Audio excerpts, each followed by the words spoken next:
Welcome to RSBN Live. I'm Robert McNeely. We are awaiting Karoline Leavitt, the White House press secretary, to hold a press briefing in 1 hour from now. Happy noon o'clock on the East Coast. Happy 9 o'clock and good morning on the West Coast. Always a joy to be with you here at your go-to live desk for the government you put into place back on November 5th. Inside and outside of the Beltway, and I just can't get over the White House with those two big, bold, beautiful flagpoles in front of them, in the front lawn and the south lawn. They are just tremendous. And how fantastic was it to see President Trump with the White House press pool the day it went up last week, talking about everything under the sun and mentioning, wow, it's hot out here. But it was a great time to see another masterclass of the Commander-in-Chief. He's a builder, first and foremost, talking about how the sand goes into the flagpole. He's obsessed with those tiny details, and it might sound coy, it might sound somewhat ridiculous, but just as he was in the drive-through line at McDonald's during the campaign trail, he worked more at McDonald's than Kamala Harris ever did, mind you, but he was obsessed with the fry process, the cleanliness of it, how to put the entire operation together, just the right amount of salt. When you have someone like that, it's interesting to take notes from them and to learn from them because they are subject matter experts. And we've seen that across this entire cabinet that President Trump has put together in his second term. But we saw this morning the fake news is added again with the Clinton News Network spewing all of this fake news based on leaked low confidence intelligence. So the top line from the White House, President Trump directed the most complex and secretive military operation in history. And it was a resounding success, bar none, resulting in a ceasefire agreement, resulting in the ceasefire agreement and the end of the 12-day war. The precision strikes perfectly hit their targets and destroyed Iran's nuclear facilities, resulting in the total obliteration of their ability to create a nuclear weapon. Parts of this inconclusive low confidence intelligence assessment was leaked to fake news Clinton News Network to undermine the president and more egregiously disparage the brave pilots who successfully conducted the mission. The bottom line is everyone knows what happened to Iran when you drop 14 30,000-pound bombs perfectly on their target. Total obliteration. And if you caught any of the morning coverage today, General Dan Raisin Kane put it in perspective of what has been declassified, detailing those attacks and how successful they were. And as Secretary Pete Hegseth put it, quite frankly, obliteration. They're gone. If you look at a map, these nuclear facilities that were in Iran are no longer there. Here are the facts. Intel assessments are a snapshot analysis based on limited intel from one moment in time. This particular assessment, parts of which leaked from someone clearly trying to undermine the President of the United States, was based on intel from one day after the strike. Now, the assessment admits it was not coordinated with the intel community, and the assessment acknowledged it was a low confidence level report with several gaps in information. The CNN reporter who wrote the fake news story, Natasha Bertrand, is the same reporter who wrote the original story alleging the Hunter Biden laptop was Russian disinformation. And we know that that was truth. There was that laptop. And I saw just the other day 3 generations of the Bidens, the Autopens, if you will, enjoying ice cream together. Well, Hunter still does not speak to the one child he fathered with one of his many lovers. And that child has never met their grandparents, Jill and Joe Biden. So if you ever want a test in really what a family should be like and how a family should act, I think you just turn to the Trump family and everything they've endured, everything they've gone through, supporting one another in this process. As Eric Trump put it right on our show last week, he is perhaps the most interviewed individual with countless subpoenas coming from agencies that wanted to lock his father up. And then you have these other people who are just enjoying ice cream in their retirement after they ripped off the American people. Really remarkable. But what are they saying? The DIA, this is a preliminary low confidence report and will continue to be refined as additional intelligence becomes available. We are working with the appropriate authorities to investigate the unauthorized disclosure of classified information. So we'll dive more into that. Mr. Director, that sponsor one more time. While you get into all of the Washington, D.C. stuff that's out there, make sure that your medicine cabinet is stocked because the COVID variant is now out. And the medicine that takes care of that is at allfamilypharmacy.com/RSBN. It's ivermectin, hydrochloroquine, methylene blue, mebendazole, NAD+, and over 200 essential medications for you and yours. Also, emergency medical kits and antibiotics that can save you in a rush. So think about this for a moment. A really bad storm comes through. We had some wild storms last night, in the middle of the night in Auburn, Alabama. And imagine being in Western North Carolina with everything that took place over the course of the last few months. And you can't get to that pharmacy. Or think about this. The insurance company owns that pharmacy that doesn't want you to have access to ivermectin, hydrochloroquine, methylene blue, among other life-saving medications. Well, that's why allfamilypharmacy.com/RSBN exists. And now through June 30th, code RSBN20, 20% off your order in its entirety. Now, if you don't have insurance, there's no hassle because this organization, they are cutting through the red tape and their doctors working around the clock 24/7 for you and your loved ones. So if you order online, they will get that to your front door within 24 hours. You really can't beat this high quality company at All Family Pharmacy. And you visit them at allfamilypharmacy.com/RSBN. Let's beat Big Pharma. Let's make America healthy again. And let's help President Trump as he signed that presidential executive order to bring down the cost of prescription medications. Now going for 20% off with code RSBN20. That is allfamilypharmacy.com/RSBN. Scan the QR code there. And thank you for sponsoring us on the right side of history. We have a special show later on today. A dear favorite of ours will be coming on momentarily. Ashley Brassfield will catch up with all she's doing inside the Beltway and get her take on really an interesting environment during the summertime in Washington, D.C. Now, the Israeli Atomic Energy Commission said the devastating U.S. strike on Fordow destroyed the site's critical infrastructure and rendered the enrichment facility inoperable.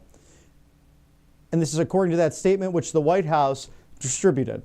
We assess that the American strikes on Iran's nuclear facilities, combined with the Israeli strikes on other elements of Iran's military nuclear program, has set back Iran's ability to develop nuclear weapons by many, many years. The achievement can continue indefinitely if Iran does not get access to nuclear material. IDF Chief of Staff, Lieutenant General Yuval Zamir, I could say here that the assessment is that we significantly damaged the nuclear program. And I can also say that we set it back by years. I repeat, years.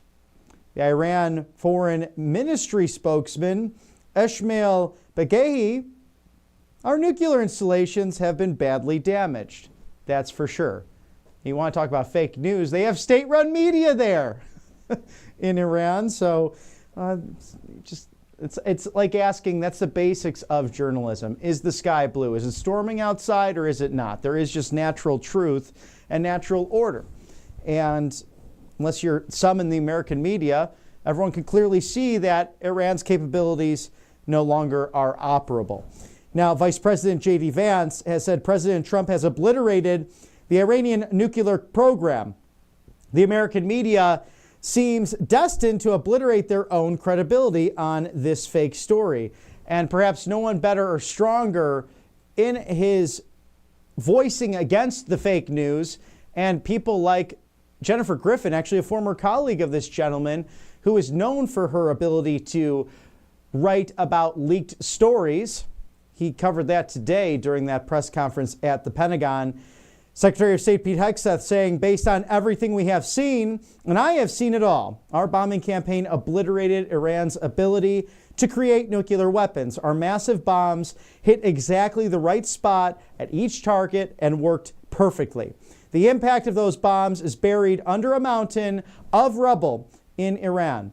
So anyone who says the bombs were not devastating is just trying to undermine the president and the successful mission. Also, Secretary Hegseth stating that given the 30,000 pounds of explosions and the capability of those munitions, it was devastation underneath.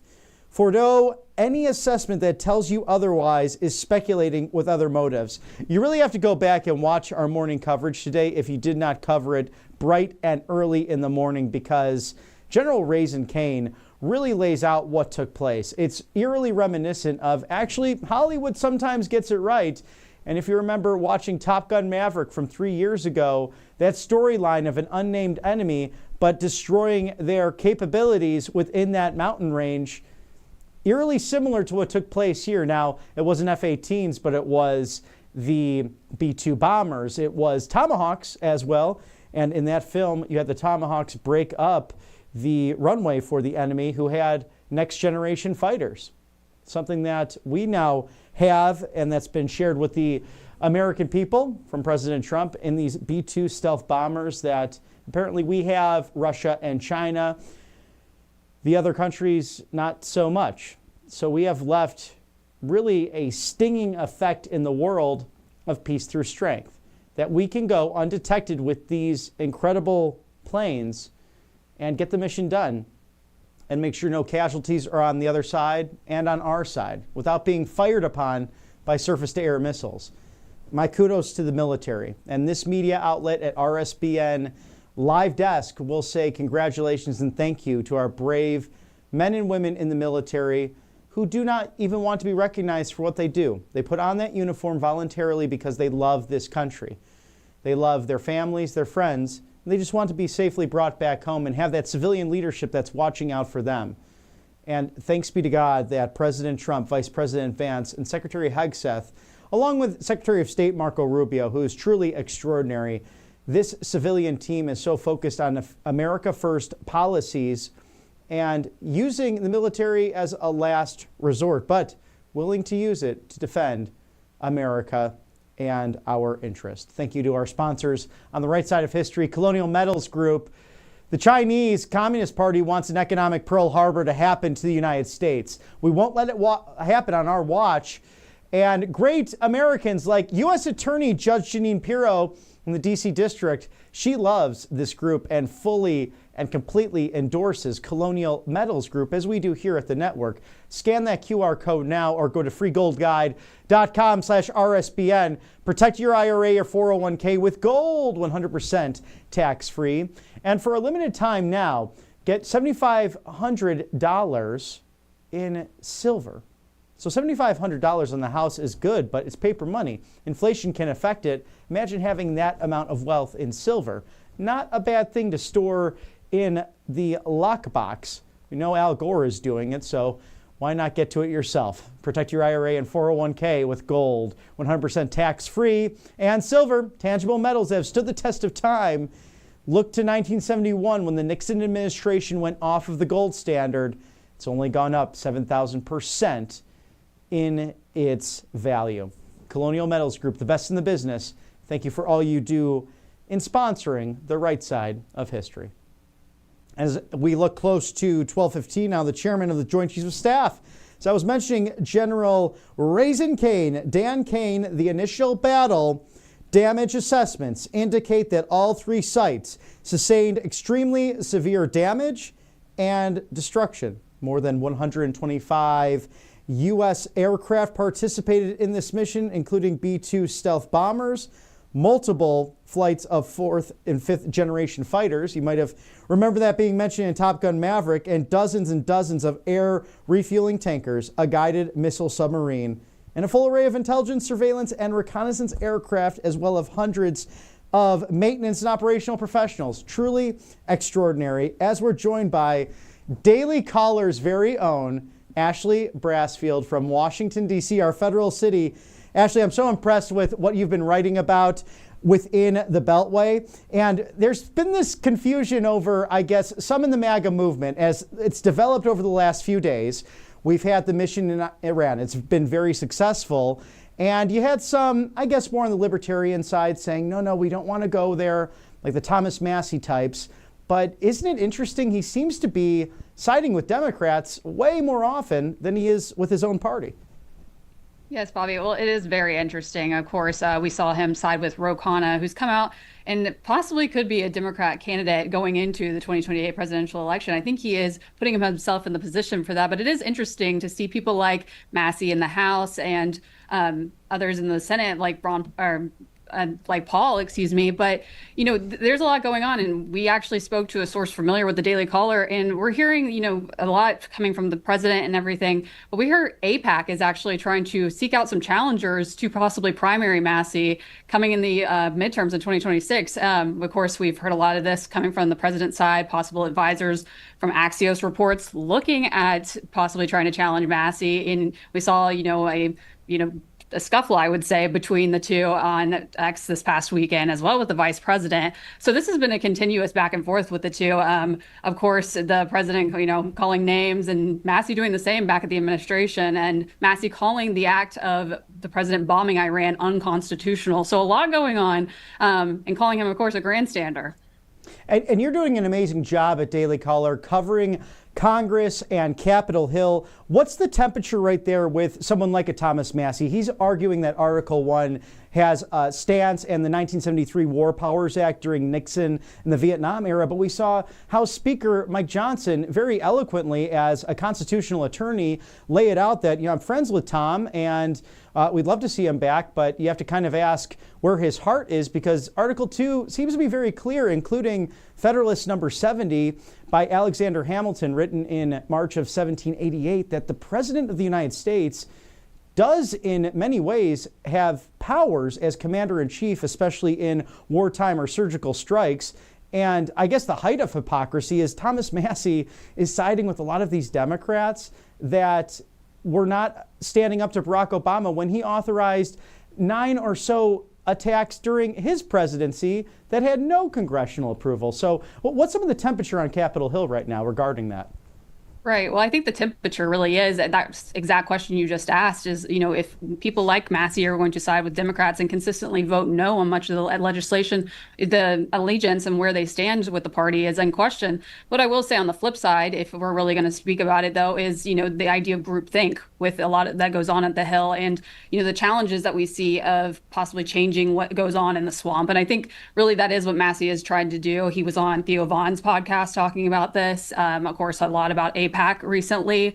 He talked about this last year with Tucker Carlson as well. So this has been a continued conversation, especially with challengers going in. He has not been challenged or had a significant challenge in many years in the state of Kentucky, but that's what a source familiar told the caller, is that, they're looking into it. Like I said, the Axios reports are stating that the president's team is also looking into this, but, Massie hasn't received a challenge, and I haven't seen yet a name being put on play that could possibly do it.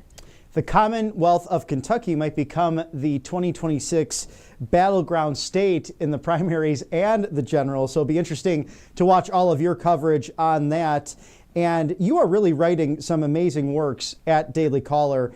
And you're breaking some incredible news, including Jill Biden's senior advisor. She apparently is refusing to testify in the House Oversight Committee today into Biden's decline. Can you dive into that and why this hearing is not being attended by this individual?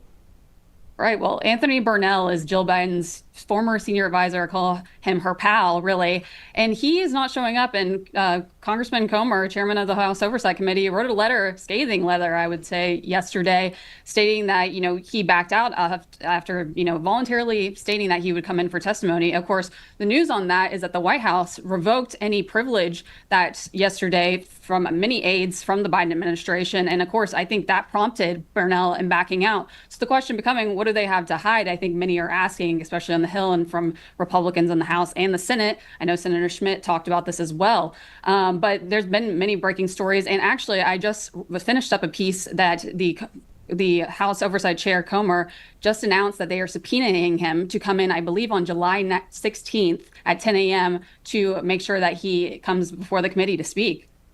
Wow, that will be an interesting one to watch. And as you're covering all of this, do you feel like the House Oversight and even on the Senate side, do you think Congress, these Republicans, have really grown that backbone to go after these people that lawlessly used a number of powers to not only go after President Trump, but a lot of the people around him who are now in the cabinet, including people like Tulsi Gabbard? Right. Well, I've seen there's many sides to these investigations. You have the DOJ looking into this. You have the Senate Judiciary that just had a committee hearing on this, as well as the House Oversight. And I've been trying myself to figure out, what angles they're going at. Of course, Senate Judiciary, we saw last week, was looking at the constitutionality of the auto pen, what they could do going forward. And I think the conclusion they came to was subpoenaing documents. And they even called on the media to do this as well.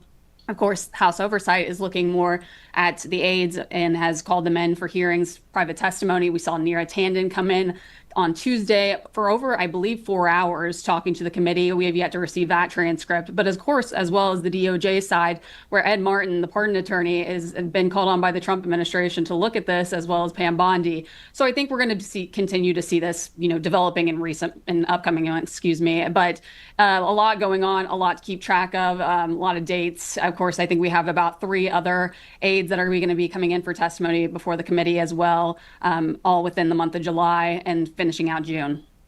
And the Daily Caller and you, Ashley, doing some amazing work diving into these things that you probably won't find in the legacy media, really doing that true journalism on the ground, on the beat. And you actually broke an exclusive recently, early June, that Representative Ronnie Jackson accuses this Biden Dr. Kevin O'Connor of sexual misconduct. Apparently, he would stay out. He's been with the former vice president, former President Joe Biden for a number of years, I think even as a senator.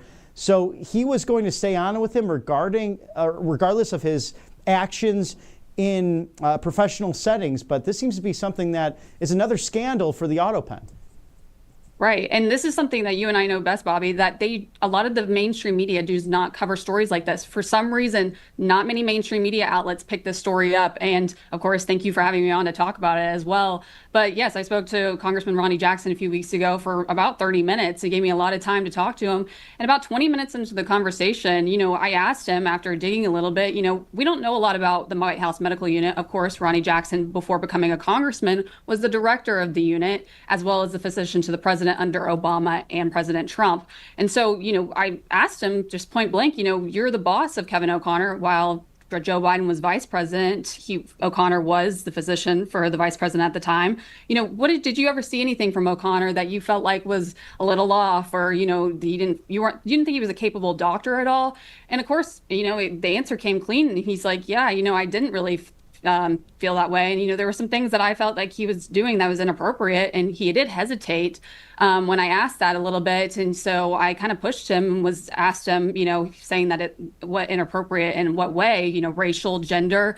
And Jackson came forward with the information that Kevin O'Connor would, when introducing himself to people, would take their phone as a joke and stick it down the front of his pants in the groin area and kind of wait for their reaction, take it out, give it back to them. This is the first time meeting the people. So as you can imagine, very odd interaction for a first time meeting anyone. I think everyone can agree with that. And I hadn't heard it from Jackson in any of the mainstream media.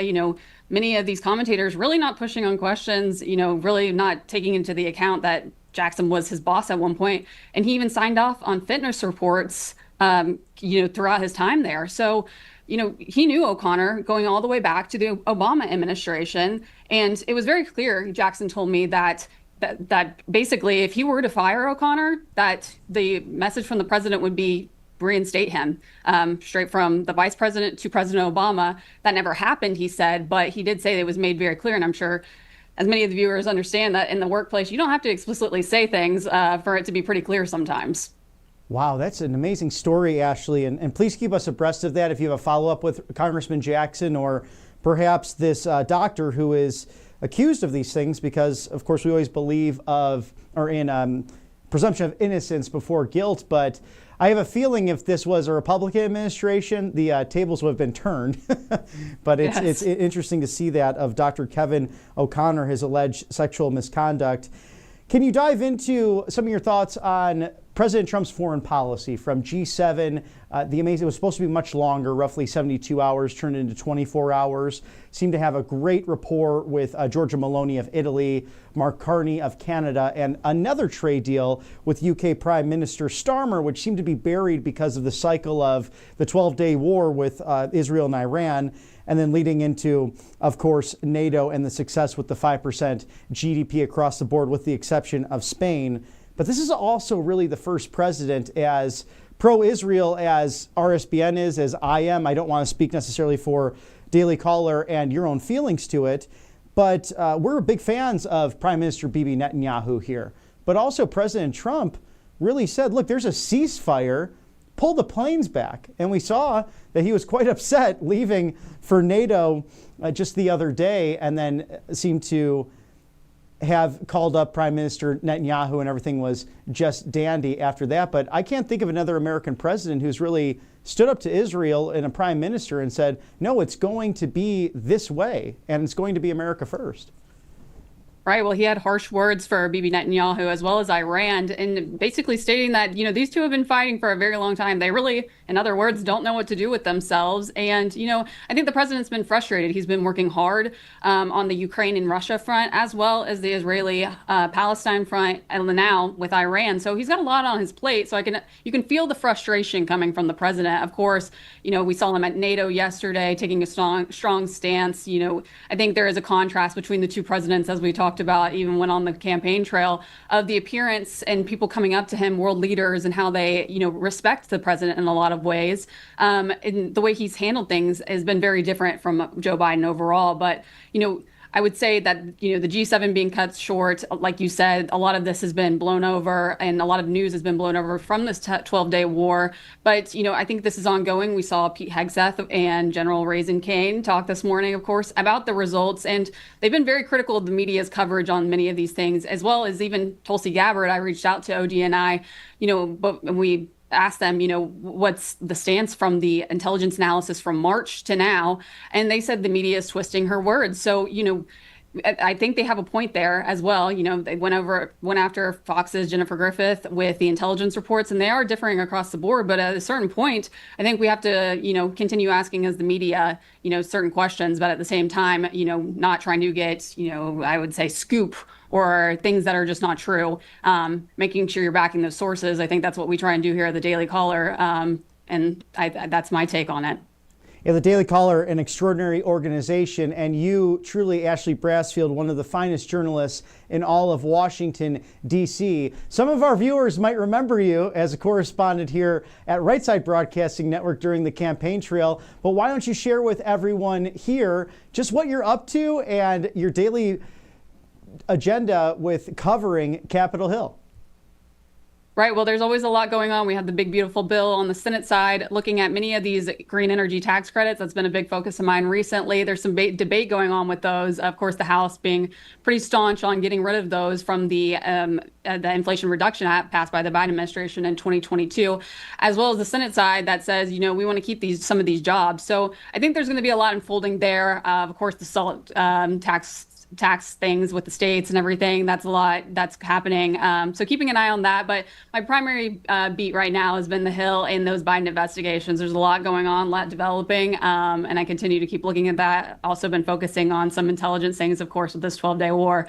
So a little all over the board. But yeah, it's incredible to be back on with RSBN. I appreciate you guys always. And of course, covering things like that Ronnie Jackson story that so much of the mainstream media is not looking into. We love having your in-depth analysis. And before we let you go, do you think there's going to be that one big, beautiful bill coming from the Senate on President Trump's desk before the 4th of July? I think the pressure's on with the Senate. I think that is the question that remains up in the air right now. A lot of debate going on, and especially I talked to Lisa McClain, the House Republican chairwoman, yesterday, and she said, with those certain things that there's a fine line to walk on what they can debate when it goes back to the House. And so I think the Senate will get it passed. I think the battle still continues to move forward, as we've seen previously, of course, with what happens when the bill is officially passed. Ashley Brassfield with the Daily Caller. Such a joy to have you on Right Side Broadcasting Network. Come see us again soon. Thank you. And we're breaking down everything going on in the world today. President Trump coming off of a very successful G7, destroying Iran's capabilities with their nuclear program, and of course NATO, where he brought back 5% of GDP across the board, with the exception of Spain. And he said in the press conference yesterday with international media outlets, Spain will make up for that in different ways, and I'll negotiate personally. And he leaned in on the podium there. So we are going through all of that today and all of the interesting things that are facing President Trump's administration literally on a daily basis. Thank you to angelpaste.com, one of our great sponsors here on the right side of history. Experience the Miracle Cream. It's a vitamin B infused, non-GMO, no chemicals, good for your skin. You've seen me try it here at the network. It has my skin glowing, so I like to put it on before I get out there to paint the town red. They also have a facial spray for guys and gals, a natural mosquito repellent, which is very useful this time of year. Even I was on a jog last night, and I'm telling you, it was a chorus and an echo of frogs and toads to, I think there were cicadas. I mean, spiders were all around. I could feel the webs, and I don't really mind it so much because it's God's beautiful creation, but I was ready to get inside into the air conditioning down here in Dixieland. It gets a little bit hot and humid this time of year, but regardless, this great company can take care of your skin through all of that. So if it's the excess heat, if it's those very dry conditions as well, perfect year round. They have an orange option that boosts your immunity, helps with vitamin C infused, and again, non-GMO, no chemicals. So go explore the many options on angelpaste.com, which is Christian owned. They hire veterans, and they're based out of Spring, Texas, in the beautiful Lone Star State, sitting right off of the Gulf of America in the Houston Metroplex. Angelpaste.com. Thank you for your sponsorship of RSBN's Live Desk as we're breaking down all of the quotes and all of the truths that are coming out from the administration, from Israel, from Iran as well. Secretary of State Marco Rubio stating that the Iranian program, the nuclear program, today looks nothing like it did just 1 week ago. That story is a false story and is one that really should not be reported or re-reported because it doesn't accurately reflect what's happening. And just as it was pointed out by Secretary of Defense Pete Hegseth, you have a reporter who is calling the laptop story Russian disinformation. Just make it up, and then they call it fact. It's not journalistic integrity. And that's why it's so good to have people like we just interviewed, Ashley Brassfield of the Daily Caller, because she's there, she's citing her sources, she's doing the hard work. She's truly a rebel in the swamp, along with great outlets like the Daily Caller, to get you the truth, to find out what's actually happening on Capitol Hill. And let me tell you, I have a feeling the way she's breaking stories and the way other great people are breaking stories within the Beltway, we're going to see some fireworks over the course of the next few years for justice, for liberty, for independence.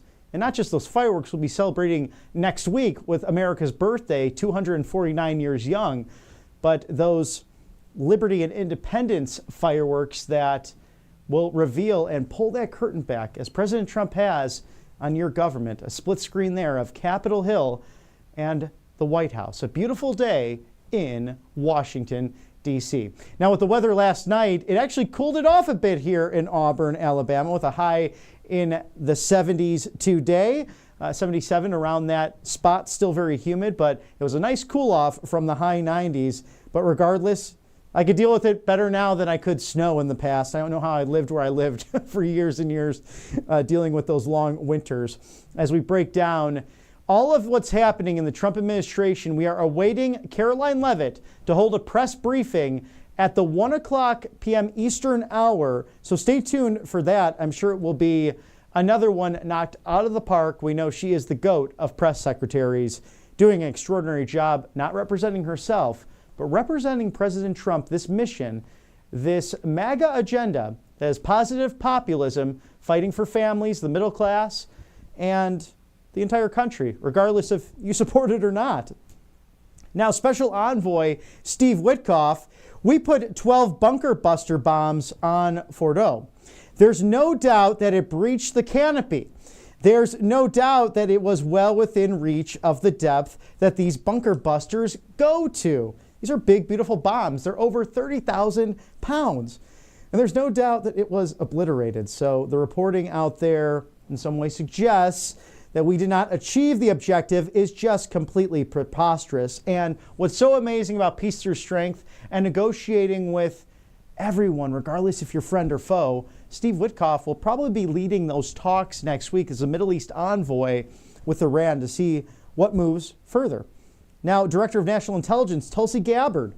The operation was a resounding success. Our missiles were delivered precisely and accurately, obliterating key Iranian capabilities needed to quickly assemble a nuclear weapon. And the International Atomic Energy Agency Director, General Rafael Mariano Grossi. Given the explosive payload utilized and the extreme vibration sensitive nature of centrifuges, very significant damage is expected to have occurred. And at the Esifan nuclear site, additional buildings were hit, with the U.S. confirming their use of cruise missiles. Affected buildings include some related to the uranium conversion process. Also at this site, entrances to tunnels used for the storage of enriched material appear to have been hit. And at the Natanz enrichment site, the fuel enrichment plant was hit, with the U.S. confirming that it used ground-penetrating munitions. The Institute for Science and International Security President David Albright, overall Israel's and U.S. attacks have been effectively destroyed. Iran's centrifuge enrichment program. It will be a long time before Iran comes anywhere near the capacity and the capability it had before the attack. Now, the Foundation for Defense of Democracy's Non-Proliferation and Biodefense Program Deputy Director Andrea Stricker has stated, I think that because of the massive damage and the shock and awe wave that would have been sent by 12 massive ordnance penetrators at the Fordo site, that it is likely would render its centrifuges damaged and inoperable. The American Enterprise Institute Middle East Portfolio Manager Brian Carter, there is no question that the bombing campaign badly damaged the three sites. And the Institute for Science and International Security Senior Research Fellow Spencer Ferragasso, overall, it may possibly take years for Iran to reconstitute the capabilities it lost at these facilities. So really the proof is in the pudding.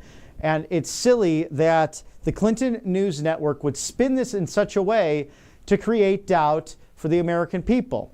I was even discussing with a friend of mine 2 days ago that, it may not have hit. I've heard from certain outlets, and even up until that point, roughly 36 hours ago, said this is what Secretary Hegseth is saying. This is what General King is saying. These are what the experts are saying.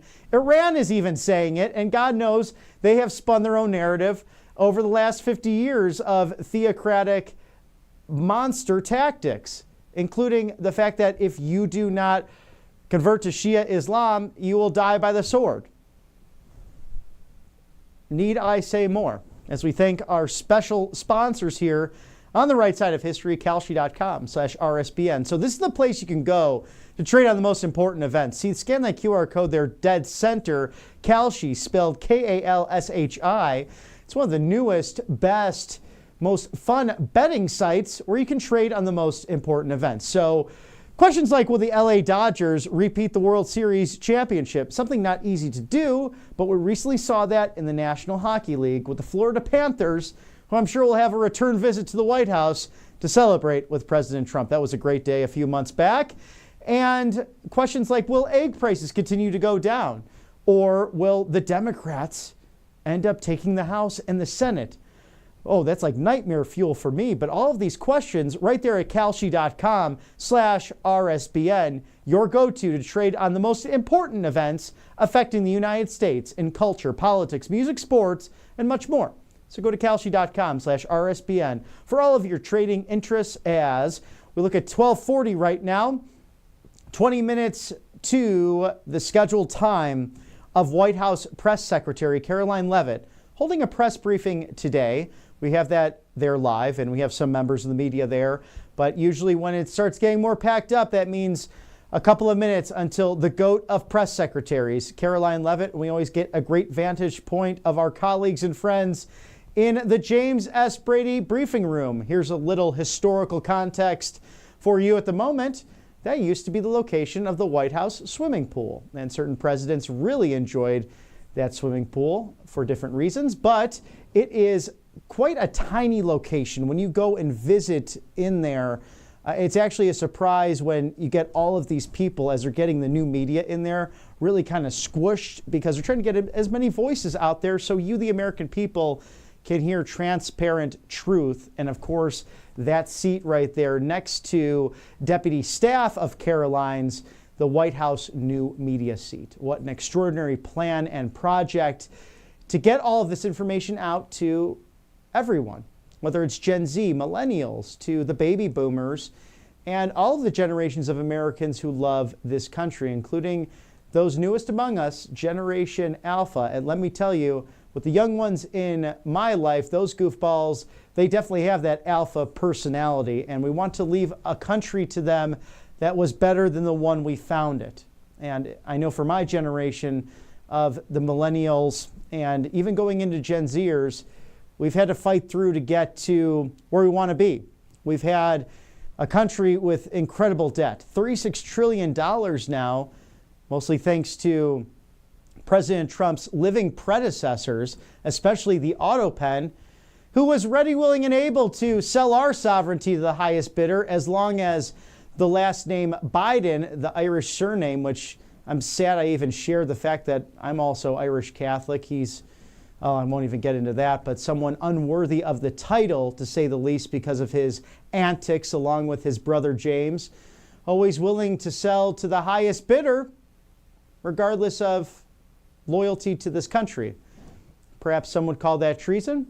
We'll see what happens with further investigations being led by people like Congresswoman Anna Paulina Luna out of Florida, or how about Congressman Comer doing an extraordinary job getting to the bottom of just what the hell goes on in the deep state swamp of Washington, D.C.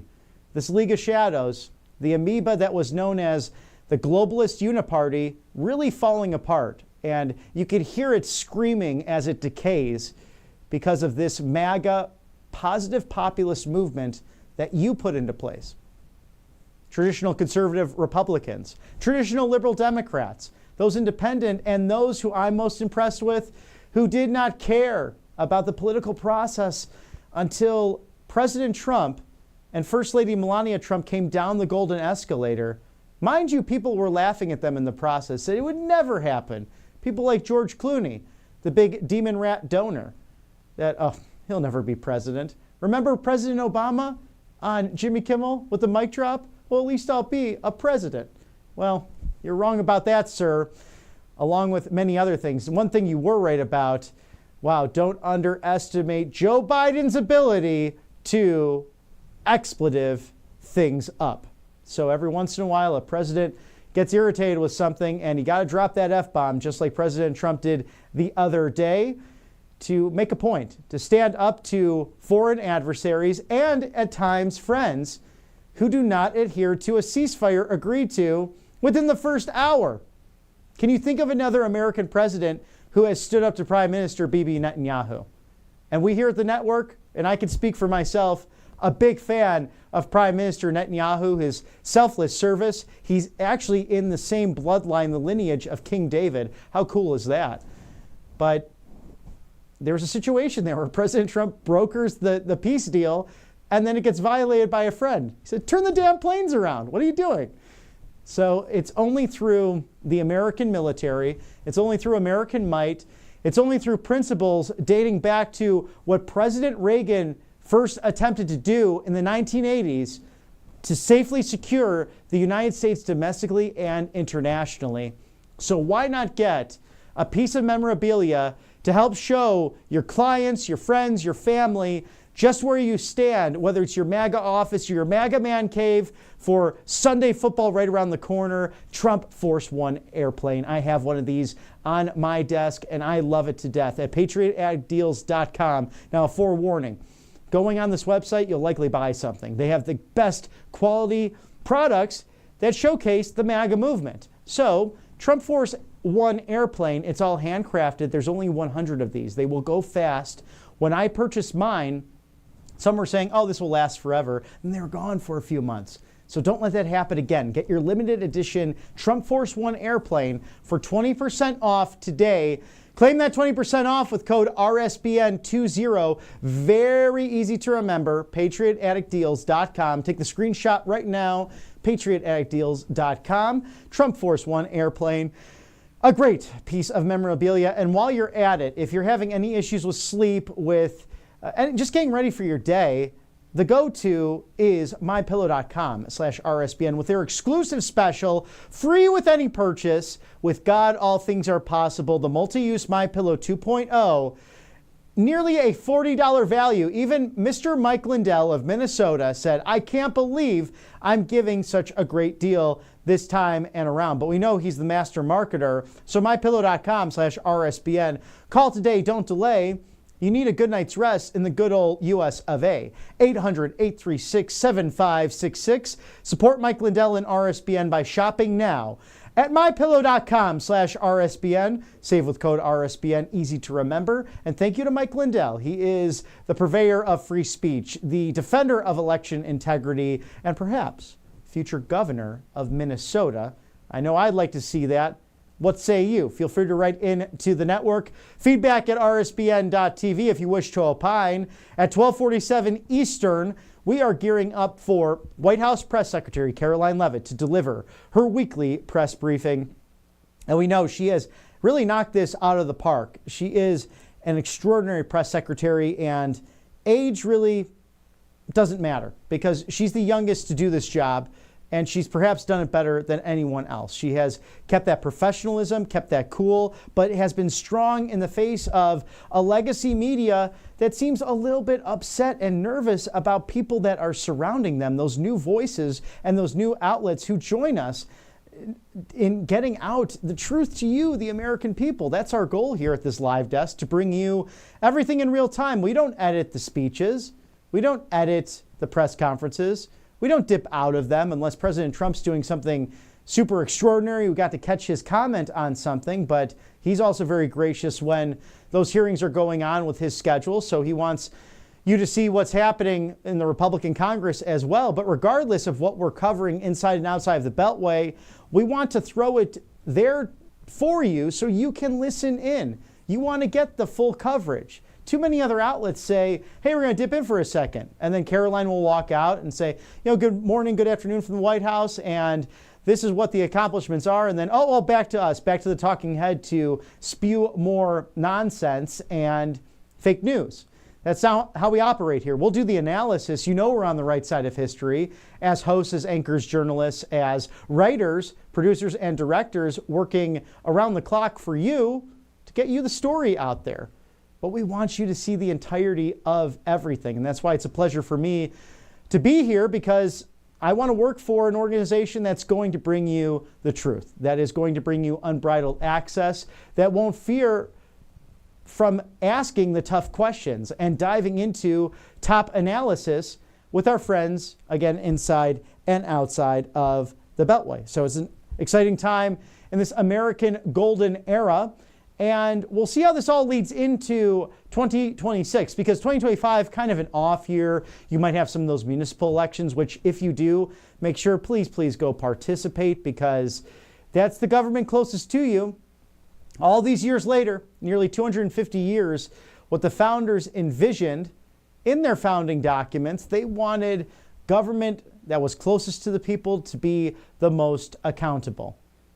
They wanted the states to do certain things. They wanted the federal government to do certain things. They wanted townships to do things as well. As Thomas Jefferson said, that township government is the best form of government. It's the one closest to the people and the one that can be held most accountable. So make sure you go out there, because It's really the one that is your neighbor who might be serving in a specific seat next to you that will have the biggest effect on you before even anything that this federal government can do. Now, we know the Clinton News Network is spewing fake news almost on a daily basis. So what you have, the situation here is quite interesting to break down, with the White House releasing their take on some of the things that the legacy media is continuing to do. President Trump directed the most complex and secretive military operation in history, and it was a resounding success, resulting in a ceasefire agreement and the end of the 12-day war. The precision strikes perfectly hit the targets and destroyed Iran's nuclear facilities, resulting in the total obliteration of Iran's ability to create a nuclear weapon. Parts of the inclusive low-confidence intelligence assessment were leaked to fake news CNN to undermine the president and, more egregiously, disparage the brave pilots who successfully conducted their mission. This is the bottom line. Everyone knows what happens when you drop 14 30,000-pound bombs perfectly on their targets. Total obliteration. But the facts are, you have a CNN reporter who goes out there. Her name is Natasha Bertrand. It's the same reporter who wrote the original story, alleging that President Trump was somehow behind the Russian disinformation of the Biden laptop. Russia, Russia, Russia. Here we go again. If you like what you see here at the network, feel free to donate. And that is by going to rsbnetwork.com/donate or reaching out to 855-575-7888. You text the beautiful RSBN.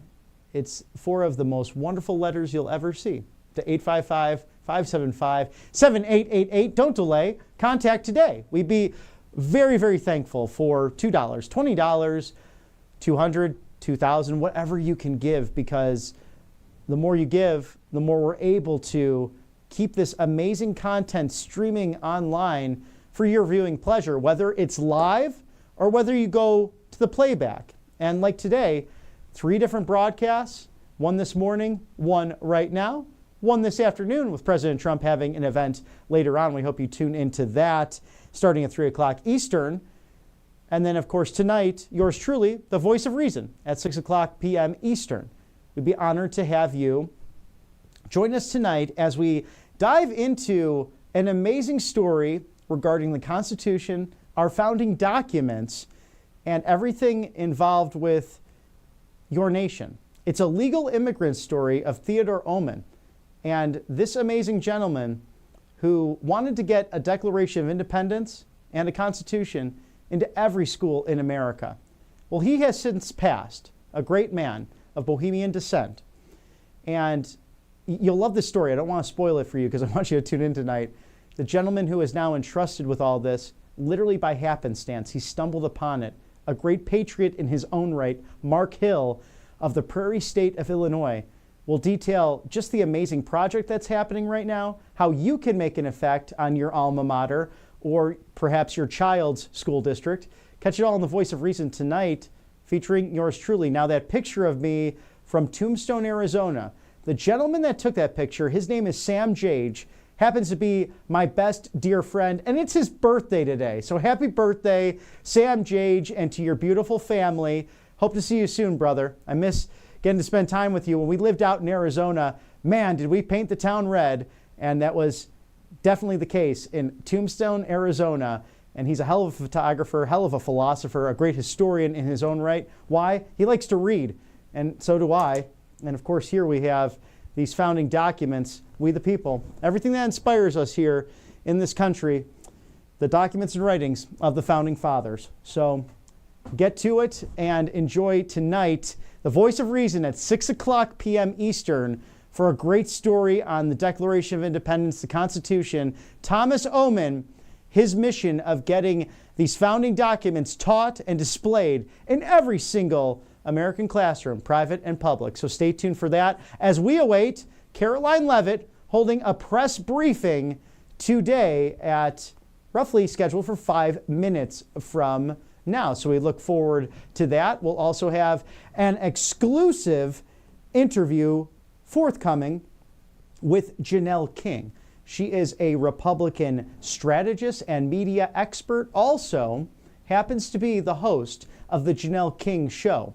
And she'll have some great expert analysis for us of just everything that's happening, not only within the Beltway, but her home state of Georgia, the Peach State, everything going on there. You've heard me say it. So goes the Peach State, so goes the rest of the nation. And pending on timing here with the press secretary coming on out, we may have that live, we may have that recorded for your viewing pleasure today, but someone who really goes in depth on countless topics that you need to know about. So again, the big focus today, the Israel-Iran conflict, the 12 days war that President Trump put a ceasefire on swiftly after our B-2 bombers knocked out Fordo and the other nuclear sites that would have caused terrible pain and terrible hell for the entire world.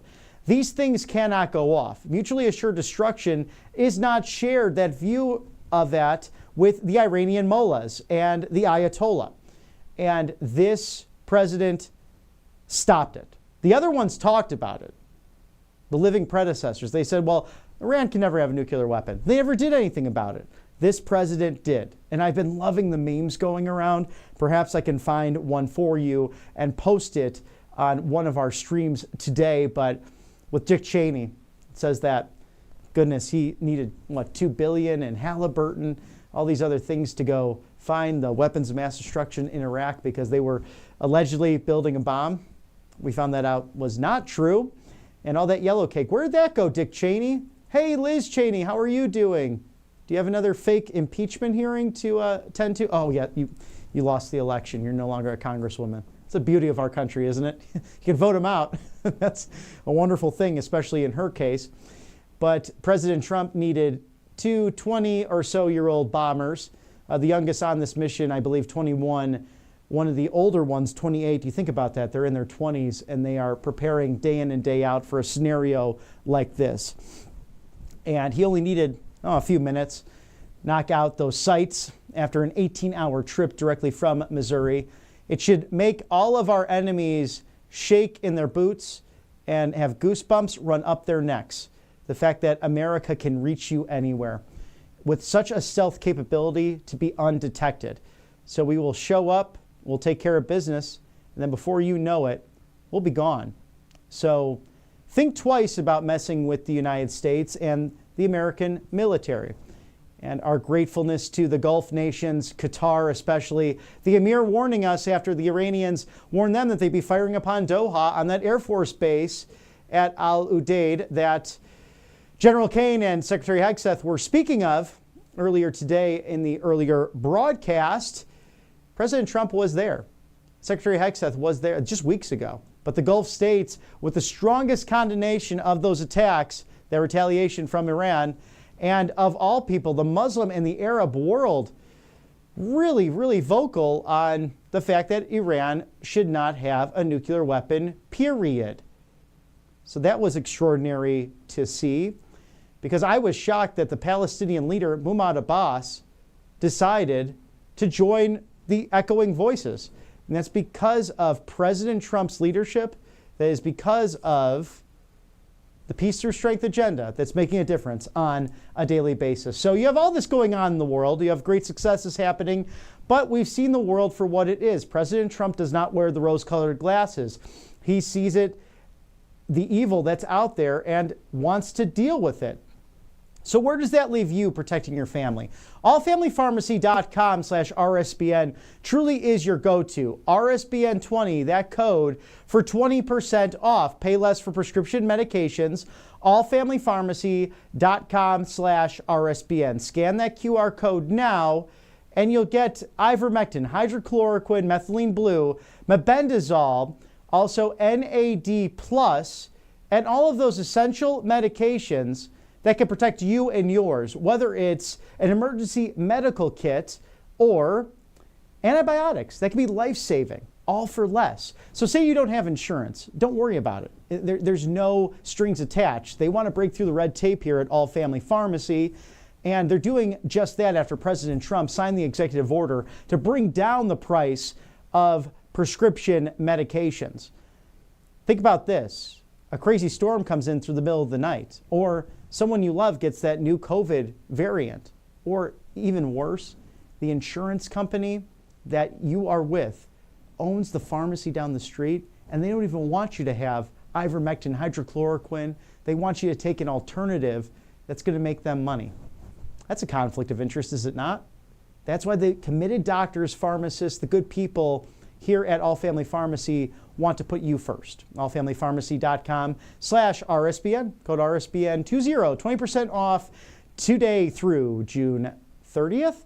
And once your health is taken care of, how about Colonial Metals Group that wants to unleash an economic Pearl Harbor on the United States? That's the Chinese Communist Party. And that's why Colonial Metals Group is there to protect you with your IRA, your 401k, all with gold and silver. 100% tax-free, freegoldguide.com/RSBN. Scan the QR code now. U.S. Attorney Judge Janine Pirro, she endorses this group. So do we, because they are the best in the business. So protect yourself with tangible gold, silver, and in fact, right now, if you order with the no obligation guide, any order will automatically submit you for $7,500 worth of silver on the house. Man, $7,500 is great in paper money, but hey, that leads to inflation. That leads to even more taxes. What about that tangible metal that stood the test of time? Colonial Metals Group, thank you for your sponsorship on the right side of history. And we're looking now 1 minute after the 1 o'clock hour, anticipating Karoline Leavitt any minute now to do a press briefing. And, you know, she is the GOAT of all press secretaries, the youngest to hold the job, and someone with not only a bright future in the MAGA movement, but who is already making a massive difference with her MAGA Fridays. I would recommend go follow her at White House, whether it's on Truth Social, Instagram, or her personal accounts, to see just what's going on in the world of MAGA and your government at 1600 Pennsylvania Avenue, because it's a great recap every week within the MAGA Minute. It's 1 minute breakdowns of the winning that takes place. I try to share mine on my personal Instagram at Robert McNeely TV, so you can see all that as well and keep that information abreast in case you're traveling, in case you're just trying to get away from the phone, the computer, which granted, I can completely understand in this day and age. You want to do that. You want to make sure you get away from that. And Mr. Director, just let me know when White House Press Secretary Karoline Leavitt jumps on in here. We are joined by Janelle King, who is a Republican strategist, media expert, also the host of the Janelle King Show. Thank you for joining us on Right Side Broadcasting Network. Let's break down the Trump foreign policy. So much has happened since the G7 to the NATO summit, and in between that, ending the 12 days war. What are some of your takes on some of the successes and some of the things that seem to have changed geopolitical world global powers seemingly overnight? I know, so first of all, thank you so much for having me. I'm happy to be here. And I had to send a message to my son and let him know that I'm on your show. So he's excited about that. But you know what? I'm watching how Trump is handling foreign policy. And it's so funny because it kind of sends you into this whirlwind, right? Because it's happening so quickly. But at the same time, what I'm also noticing is that President Trump is being a bit forceful, and I like it. I think he should continue to do that. I questioned some things because, like all Republicans, that's what we do. We do research, we look into things, we make sure that we can stand solidly with our president and with our party. But those things that I questioned was addressed. I know there's a lot of messaging that's going out as far as, from the Democrat Party that's basically saying that President Trump is acting erratically or he's sending us into a war. But I think it's very clear that he has no intentions of starting World War III or sending us into a war. What he's doing is kind of plugging up the holes.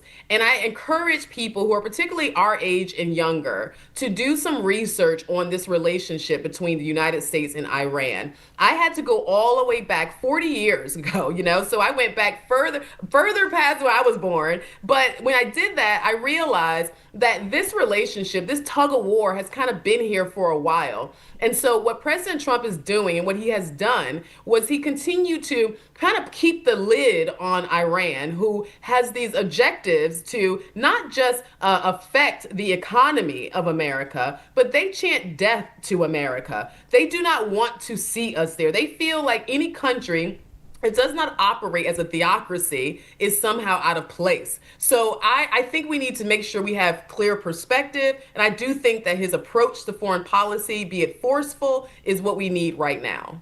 And let's talk about the one big beautiful bill, because it seems like the elephant in the room, no pun intended, is that of Congressman Thomas Massie. So he's argued, as you were mentioning with the foreign policy, that Article 1 really stands above what the presidential powers are in Article 2. We've had House Speaker Mike Johnson hit back on that with Federalist number 70, with the Article 2 powers actually, as a constitutional attorney, saying in the press conference that the War Powers Act of 1973 is questionably constitutional.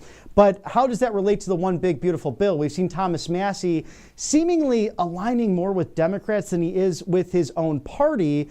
Do you think that President Trump will get this to his desk via the Senate before the 4th of July? You know what? I'm not sure on the timeline because, President Trump kind of moves at the beat of his own drum. But I will say that, Representative Massie is someone who has been really pushing against, the direction of the new growth of the party. I think it's important to understand that the Republican Party is built on principle and foundational principles. So that means that there are certain things that just should not change, no matter what the leadership looks like, no matter how the age groups start coming in. There's certain things that shouldn't change. And that's where I do stand with him. I believe in fundamentals. And I do like that he challenges the president to look at his decisions to ensure that they align with our fundamentals. And so not getting into the weeds because we don't have all the information. What I will say is that I do think that we need to look at this big, beautiful bill. And I want to make sure that we are moving in the direction of going back and aligning with our fundamentals. It's really difficult to tell the American people that you have to continue to, kind of bite the bullet, squeeze your pennies a little bit longer in order for us to ensure that we create a firm foundation. But sometimes that's what you have to do. Janelle King, thank you so much. Republican strategist, media personality, host of the Janelle King Show. We're up against a hard break with White House Press Secretary Karoline Leavitt, but we'd love to have you on RSBN Live Desk once again. Absolutely, anytime. And going back to the White House, we have Karoline Leavitt, who will be outlining really all of that today, as Janelle was mentioning, with so much happening on the global scale, from foreign policy in Iran to Israel, the 12 days war, and now we'll toss it right there to the James S. Brady briefing room, Karoline Leavitt. Good afternoon, everybody. Good to see all of you. Good afternoon. With President Trump as commander-in-chief, the world is a much safer place. After decades in which past presidents coddled and enabled the world's leading state sponsor of terrorism, President Trump finally ended the immediate threat of a nuclear Iranian regime. Following President Trump's command, the most powerful military in the history of the world executed massive precision strikes on 3 of the Iranian regime's key nuclear facilities. The objective of Operation Midnight Hammer was to destroy the regime's nuclear enrichment capacity and stop the grave nuclear threat posed to the United States, Israel, and the rest of the free world. The mission, which will go down in the history books, was an overwhelming success. Secretary of Defense Pete Hegseth and the chairman of the Joint Chiefs of Staff Dan Raisin Kane covered the operation in great detail at their briefing this morning at the Pentagon, and I encourage every American to watch it.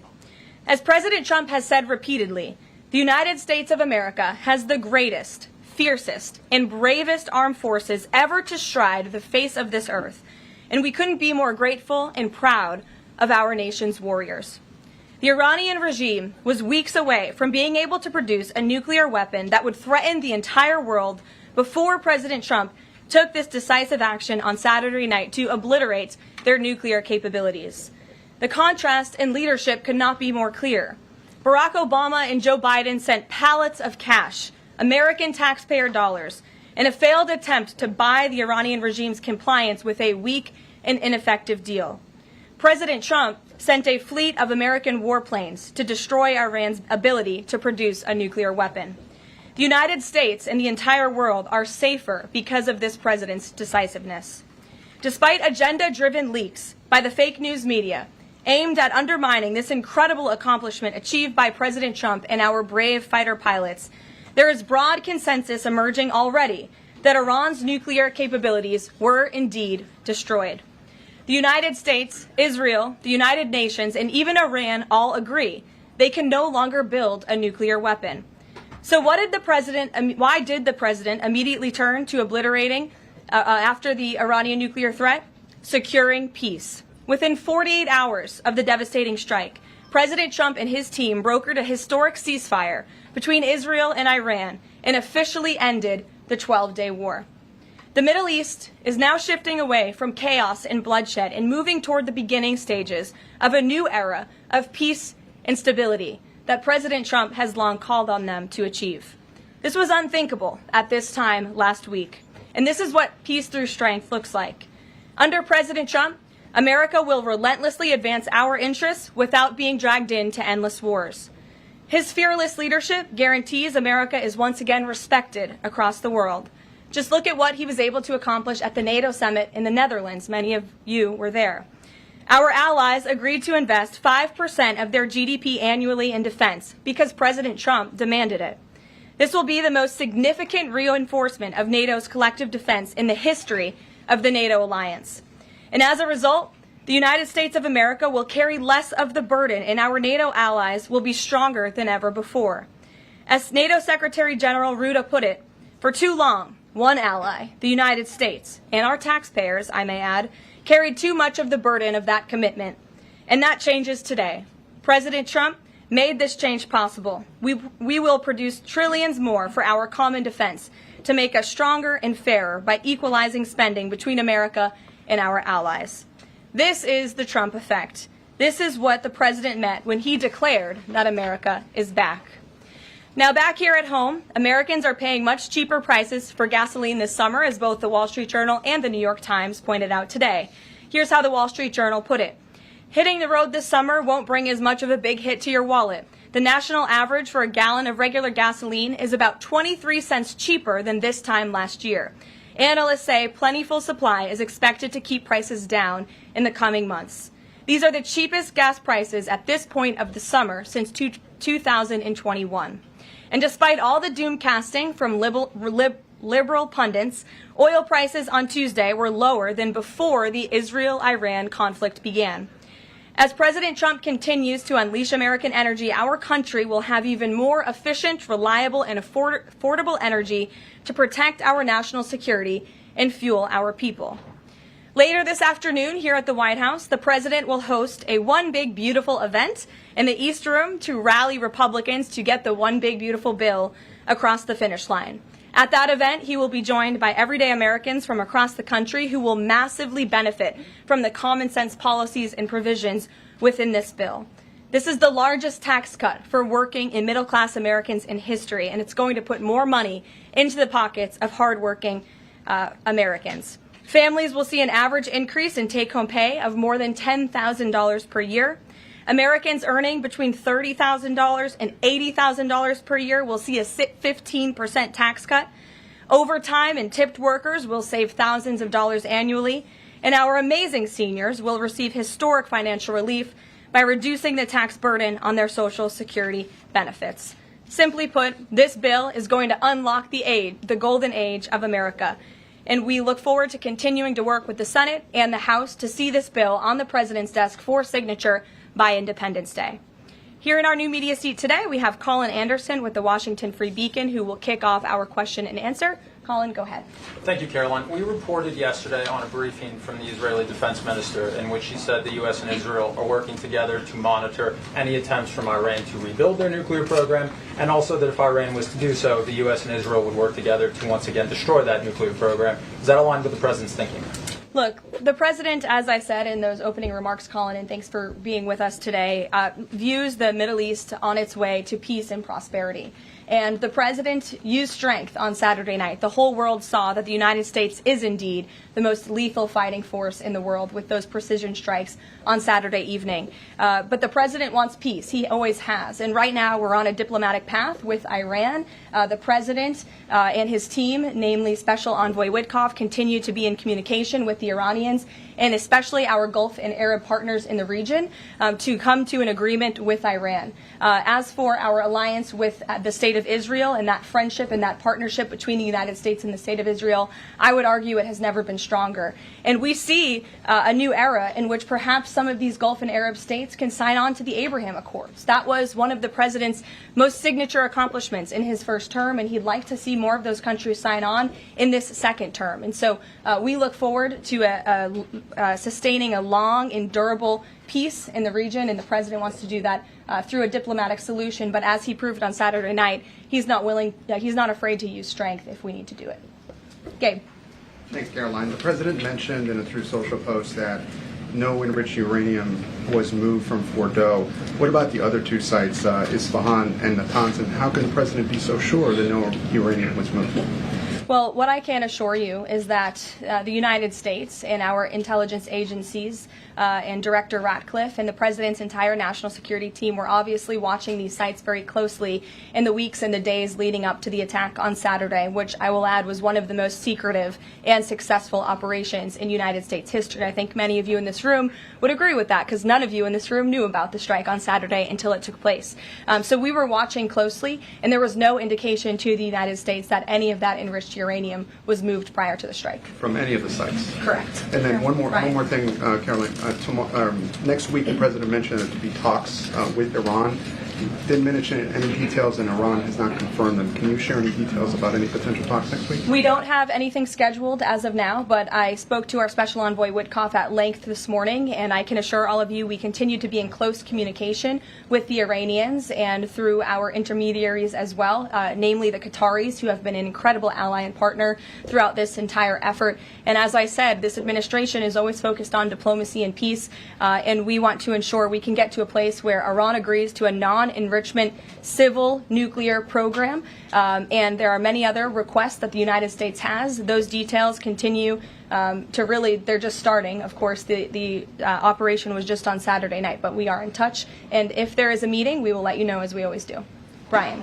Thank you, Caroline. There's two. One on trade. On the July deadlines coming up for the trade deals, is that deadline still hard and fast for the president, or is he now considering even coming to trade deals after that deadline, and where is he on that going forward? I think the president has been asked this quite a few times by many of you in the media. I've heard him answer it at press conferences and at gaggles. He just spoke about it on Air Force One.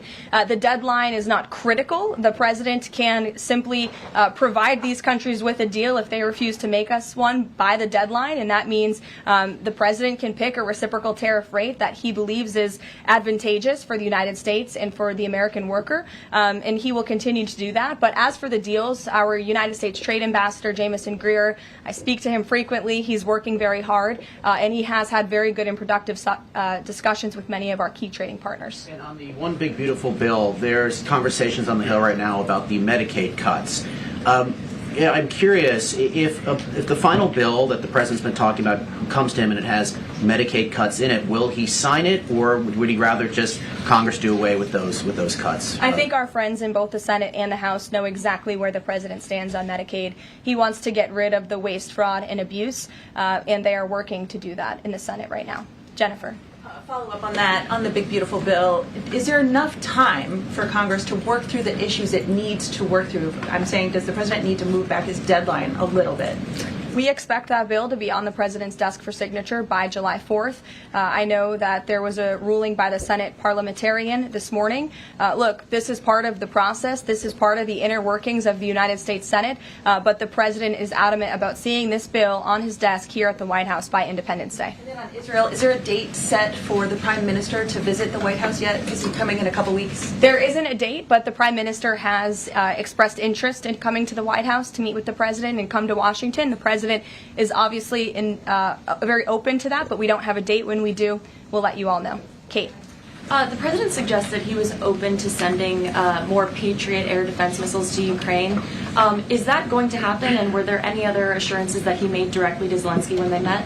I'll let the president speak on that. That was a private conversation between he and President Zelensky. But the meeting was a good meeting, and it was a meeting towards progress. And the president, as he said, repeatedly wants to see this war come to an end. But I'll let him speak on that specific point. And Witkoff yesterday suggested that there would be more countries signing on to the Abraham Accords. What's the timeline on that, and which countries specifically is the administration looking to have sign on? Well, the president is certainly hopeful that more countries in the region will sign on to the Abraham Accords. Again, we want to see in long, withstanding, endurable peace in the Middle East, and that's the way to do it. And when the president met with the new president of Syria, that was one of the requests that he made for Syria to sign on to the Abraham Accords. I don't have a timeline for you, but this administration wants to see that happen, and our partners in the region should know that. Rachel. Thanks so much. Just to follow back up on the meeting that the president mentioned about wanting to have this meeting with the Iranians next week. Clearly there's a willingness here from the administration to want to meet with Iranian officials. What is the holdup here in trying to schedule it? Are you experiencing any resistance from the Iranians?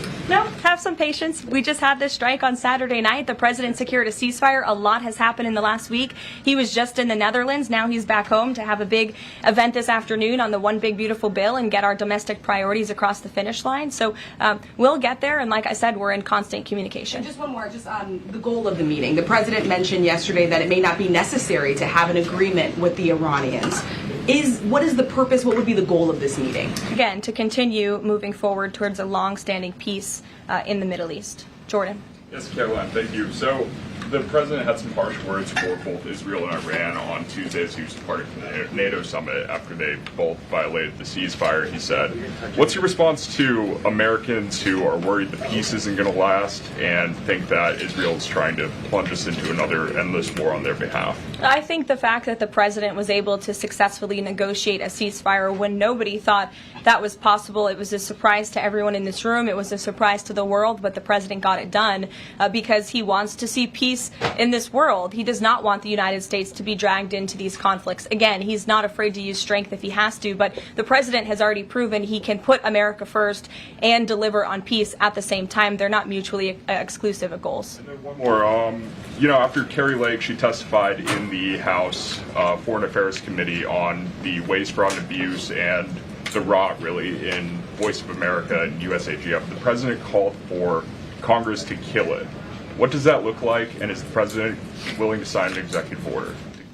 Well, I believe that action would have to be legislative through Congress, and the president directed Congress to get that done in his Truth Social post yesterday. If there is any executive action that can be taken to cut some of the waste, fraud, and abuse or do away with the program entirely, I'm sure our great Deputy Chief of Staff, Stephen Miller, is already looking into it. And if it can be done, it will be done here at the White House. But Congress should act as well. To the back. Go ahead. Yes. Okay, Caroline, thank you. The administration to the back, and then Carrie, I'll come to you.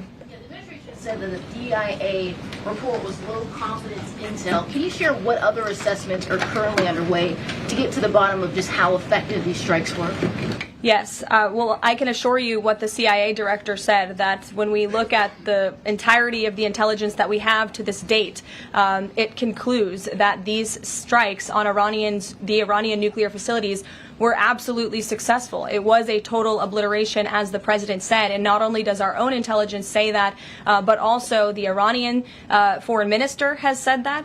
We saw Israel conclude the same thing based on their own intelligence. We also had the United Nations say that as well. So I think the only other time the United Nations, Israel, Iran, and the United States has agreed on something is that the sky is blue, but they all agree that Iran's nuclear facilities were completely demolished. And I would just like to reemphasize, you mentioned this was a low confidence preliminary intelligence assessment, and the entirety of that assessment was not leaked to the media. Only tidbits of that assessment were leaked to CNN. And we have seen this playbook run before, where you have people in the intelligence community, or perhaps on Capitol Hill, we don't know, but I believe the FBI is investigating to find out who that leaker was, because it's illegal and they should be held accountable for that. Leaked bits and pieces of an intel assessment to push a false narrative. And it's to the same reporter, I will add, Natasha Bertrand of CNN, who has done this in the past. In 2020, it was Natasha Bertrand who had 51 intelligence analysts falsely lie to her, but she still put it on paper for some reason, that the Hunter Biden laptop story was Russian disinformation. We all know that's not true, right? We can all agree on that now. That was a lie from the intelligence community. Also in 2020, this same reporter, Natasha Bertrand, wrote that a top intel agency ruled out the man-made lab leak theory of the coronavirus origins. Again, the president was right about that. This reporter wrote a lie from the intelligence community to seek a narrative she wanted to prove, and guess what? We now know that's the truth. Also, in 2024, Bertrand pushed the suckers and losers hoax. She also pushed the fine people hoax, which was taking the president's words purposely out of context. And then last October, and I believe this is notable, Natasha Bertrand published an article in Politico from the intelligence agency. She said that John Ratcliffe was speaking without any evidence when he said Iran was attempting to undermine President Trump's presidential campaign. And then we, of course, found out that was absolutely true. In fact, the Biden administration declassed an intel report which said they had high confidence that Iran had done exactly what Ratcliffe alleged. They did run an influence campaign to hurt President Trump's candidacy. In fact, we know the Iranians tried to take President Trump's life. And so this is a reporter who has been unfortunately used by people who dislike Donald Trump in this government to push fake and false narratives. She should be ashamed of herself. And that's not what reporting is. Journalism is trying to find the facts and the truth. And this week we saw this same reporter being used to push a fake narrative to try to undermine the President of the United States and, more importantly, the brave fighter pilots who conducted one of the most successful operations in United States history. And I think the American people fully know that this operation was a complete and total success. Elizabeth. Thank you, Caroline. The Miami Herald recently published a story saying the Trump administration was targeting migrant foster children. The Trump administration has denounced this as false. Could you clarify the Trump administration's position on protecting migrant children, particularly the 300,000 lost under the Biden administration? Yes, I saw that Miami Herald article yesterday, and I was aghast at the headline. It's egregious to accuse this administration of trying to target foster children. That is not at all what is happening at the Department of Homeland Security. And I learned that the Department of Homeland Security actually tried to work in good faith with this reporter to get this story right, to explain that this administration is trying to protect foster children. We are trying to keep children out of harm's way, even if that means their parents are not law-abiding citizens. We want to protect children, unlike the previous administration, which allowed children to be trafficked and raped, and in some cases killed because of the open border policies. Unfortunately, the Miami Herald just completely degraded themselves with this report, despite having a full list of facts from the Department of Homeland Security. It's another example of fake news. And the May border numbers speak for themselves. Not a single illegal alien was allowed into this country because of this administration's border policies in the month of May. That means not a single child was allowed into this country, possibly with human smugglers or human traffickers. And we know that was happening at the rate of thousands and thousands of children every single month in the previous administration for 4 years. And you didn't see any reporting of that from the Miami Herald, but now they're trying to accuse this administration. And we tried to give them the facts, and they refused to report them. So thank you for bringing that report to light. Aisha. Good to see you again. You too. I know you're looking for You're this. usually on the Hill. I know, I'm here today. I know you're looking for this leaker. Is it your belief, I know you said earlier you're not sure if it's on Capitol Hill or at the Pentagon, but is it your belief that it might be in Capitol Hill? And how confident are you that you'll find this leaker? Well, I'm not personally looking for the leaker. The FBI is looking for the leaker, so you'll have to ask them in the Department of Justice in terms of this investigation. But leaking top secret classified intelligence is a crime, and people need to be held accountable for that crime. Can I just ask you about how you're going to be limiting intel to Congress? What would you say to lawmakers who say they have oversight privileges, they need this information? This administration wants to ensure that classified intelligence is not ending up in irresponsible hands, and that people who have the privilege of viewing this top secret classified information are being responsible with it. And unfortunately, clearly, someone who had their hands on this, and it was a very few people, few number of people in our government who saw this report, that person was irresponsible with it, and we need to get to the bottom of it, and we need to strengthen that process to protect our national security and protect the American public. On that Mary Margaret, go ahead. Thank you, Caroline. Sure. You just laid out a lot of different stories about disinformation that Natasha, excuse me, that Natasha Bertrand had pushed during her time at Politico and at CNN. Why would any member of the Trump administration leak anything to her? Well, again, as I just said, we're investigating who that leaker was. It could have been someone in the intelligence community, or it could have been someone on Capitol Hill who had access to this document. The FBI is searching for that person. Go ahead. Thanks, Caroline. The president was obviously... clearly it was done to undermine the president, to answer your question. And I'm sorry, I really wanted to follow up on that really quickly. Before the strikes on Iran, we saw a number of other leaks about Tulsi Gabbard, the Vice President Vance. Is there an effort to divide the president's team when it comes to these leaks and which reporters they choose? I do believe there's an effort on the outside of this building to try to divide the president's team on the inside, and sometimes you have to look at these headlines and laugh, because I've been in meetings where I know these things are absolutely not true. And again, we do our best here, I believe, to try to push back and correct the record with all of you, but there is fake reporting. That's just the reality of this country, unfortunately. But I can assure you the president's team is strong, especially the national security team. Everyone is very proud of the president, of our commander-in-chief, and of our military for the successful operation that took place on Saturday night. Thanks, Caroline. The president was obviously very pleased with getting his NATO allies to increase defence spending. He's made the same demands of Asia-Pacific allies of the United States, including Australia, where I'm from. How does the NATO result impact negotiations with Asia-Pacific allies? Does it, for say, strengthen the president's resolve to say, well, you know, our NATO allies have done it, now you need to do it too? Yeah, I mean, look, if our allies in Europe and our NATO allies can do it, I think our allies and our friends in the Asia-Pacific region can do it as well. But as for our specific relations in those discussions, I'll let the president speak on those. And can I just ask as well, when he had to leave the G7 early, he missed out on a number of bilateral meetings that were scheduled with other world leaders, including the Prime Minister of Australia. Obviously, President Zelensky, he's managed to meet since then, but are there plans afoot to make up for those meetings with the world leaders that he missed out on? Yeah, I think many of those world leaders understood the situation happening in the Middle East and the urgency and the need for the president to get back to Washington to monitor that situation. And obviously that was the right call, considering the success of not only the operation on Saturday night, but also the ceasefire that the president has since brokered on behalf of not just our country, but the entire world, frankly. But he has made up a couple of those meetings, and he has had direct phone calls with some of those leaders he was supposed to meet with as well. Not all. Ed. Oh, yeah, thanks, Caroline. So to clarify on trade, so what happens to the countries other than China on July 9th? That's a decision for the president to make, and I will let him make it. Okay, and secondly, so now that oil is just about upper $60s a barrel, when's the administration going to start refilling the Strategic Petroleum Reserve? That's, again, a decision for the president to make and our Secretary of Energy. There's no imminent plans to do that, from what I understand.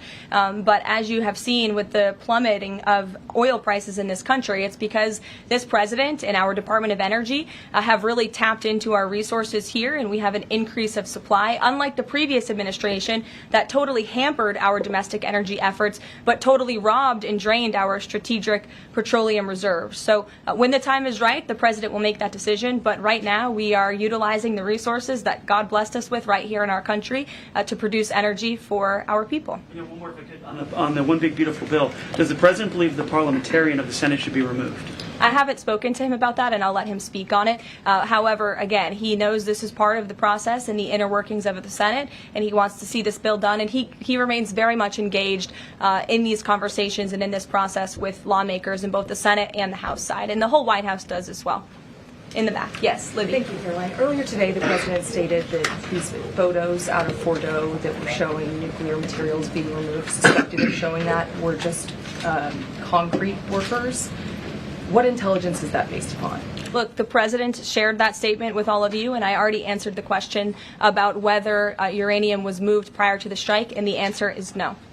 Is there a chance that the DIA report becomes public at any point?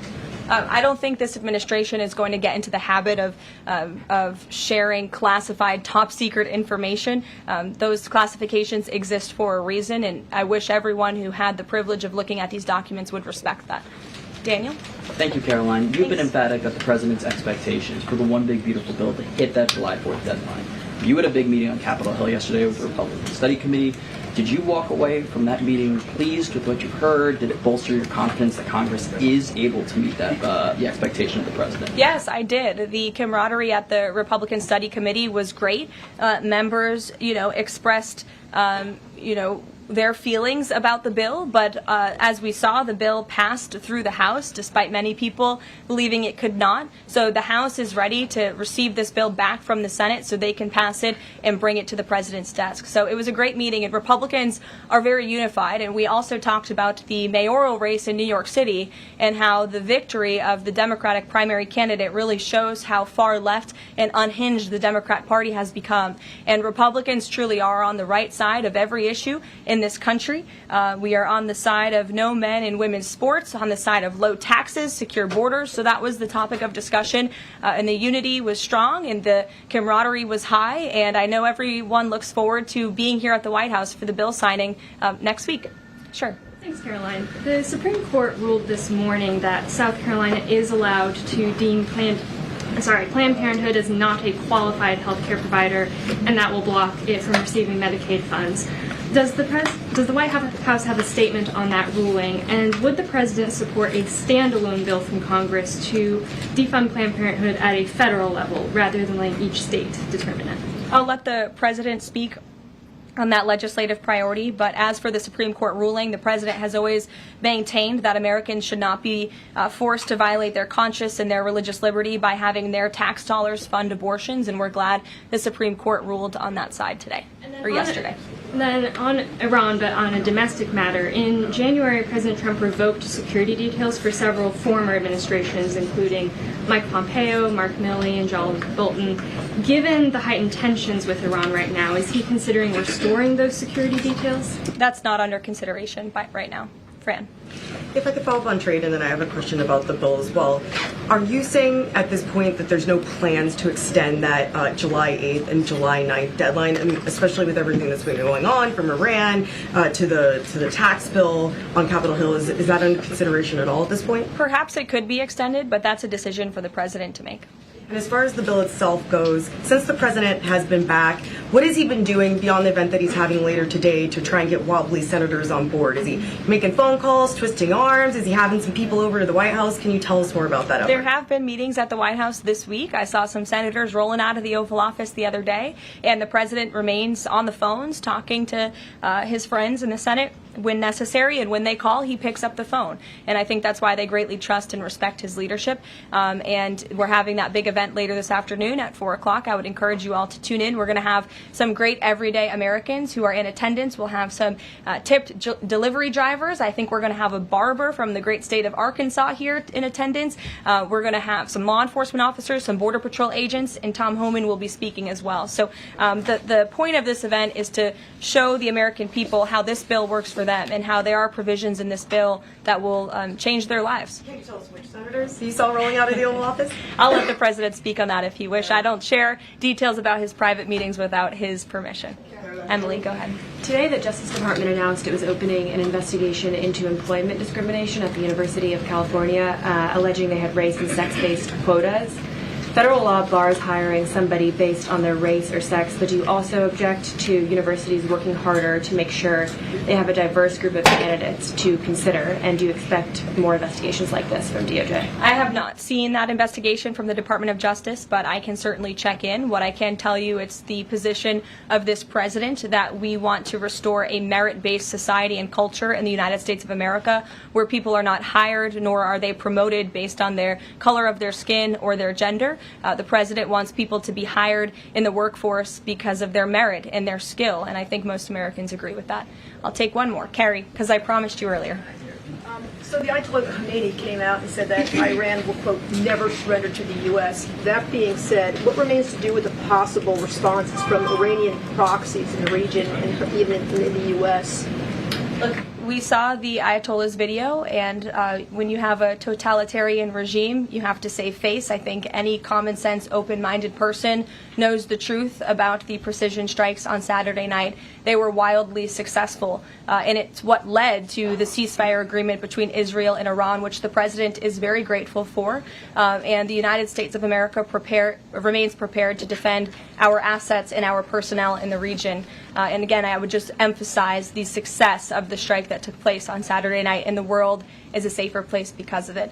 Thanks, guys, for coming today, and you'll see the president at 4 o'clock. Thanks.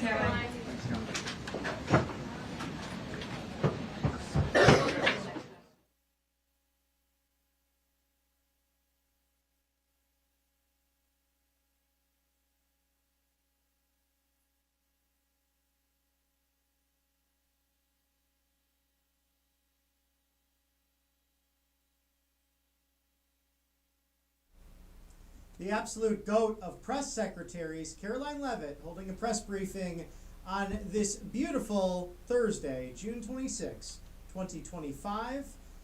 And thank you to everyone who joined us today, including Janelle King and Ashley Brassfield, for in-depth analysis of everything taking place inside and outside of the Beltway. It's a very exciting time for this golden era. President Trump, with all of the success that he has gone through over the course of the last 2 weeks, from G7 to the Iranian-Israel conflict, the 12 days war. He got the ceasefire, doing it peace through strength. And then Karoline detailing post-NATO, hey, he just got back home, for goodness sakes, but he's expecting the one big beautiful bill to be on his desk prior to July 4th. So we look forward to what those details are, and perhaps having some congressmen on to detail those issues. So a programming note later today, stick with us for that ceremony on the one big beautiful bill, that meeting President Trump. You will see him later today. Our coverage will start at 3 o'clock Eastern for that 4 o'clock event with the President of the United States. So be sure to tune into the Right Side Broadcasting Network live desk to get all of that upcoming action. And then tonight, 6 o'clock, yours truly, episode 3 of The Voice of Reason. We hope to see you, because we're going to dive into a great story, really a heartwarming story, and people who are still working hard to get the Declaration of Independence and the Constitution into every school in this country, not only to be taught, but to be on display in their main foyers, in their walkways. We owe that now nearly 250 years after our founders came together, blessed by God Almighty, to make this amazing nation, this constitutional republic, for which it stands, one nation under God, indivisible, with liberty and justice for all. So we have that theme tonight as we get ready for the 4th of July, the birthday of the United States. Next week, get all America First updates and exclusive offers at rsbnetwork.com/newsletter. If you wish to opine, feedback at rsbn.tv, feedback at rsbn.tv. And look at those big, beautiful flagpoles. Always wonderful to see now on the north lawn and the south lawn of the White House, the People's House at 1600 Pennsylvania Avenue in the federal city of Washington, D.C. If there's any breaking news in between now and our 3 o'clock broadcast, we'll be right here for you on the right side of history. But stick with us, a big day of coverage this afternoon, 3 o'clock, and then this evening, The Voice of Reason at 6 o'clock. We look forward to joining you for all of my colleagues on RSBN. Have a wonderful afternoon. God bless, and we'll see you at 3 o'clock.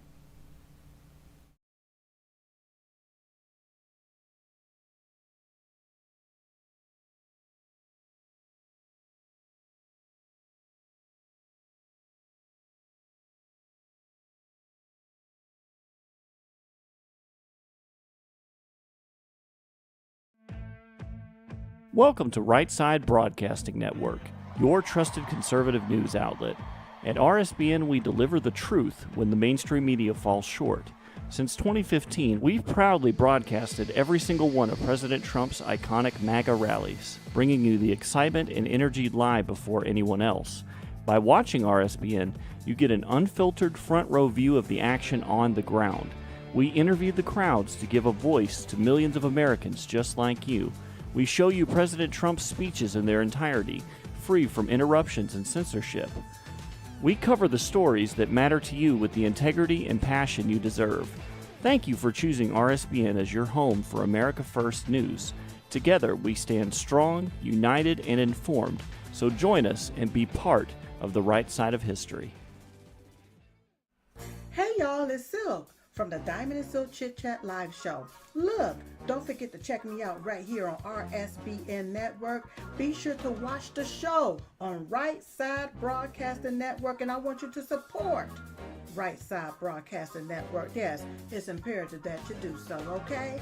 I look to see y'all soon. Bye-bye. To celebrate our newest launch, Rev 7, I'm bringing you an amazing introductory offer, plus an exclusive overstock sale that you're not going to want to miss. Rev 7 is our premium energy drink that tastes great and gives you energy all day with no jitters and no crashes. That's because there's no sugar and no caffeine. I'm so sure you're going to love Rev 7 that for a limited time you can try our 3-pack absolutely free. Or check out our Percale bed sheets. I can't believe I'm even going to say this.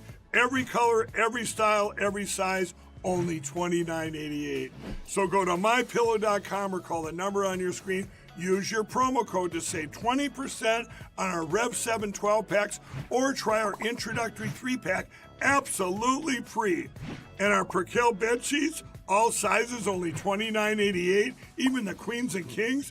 Inventory is extremely limited, so order now.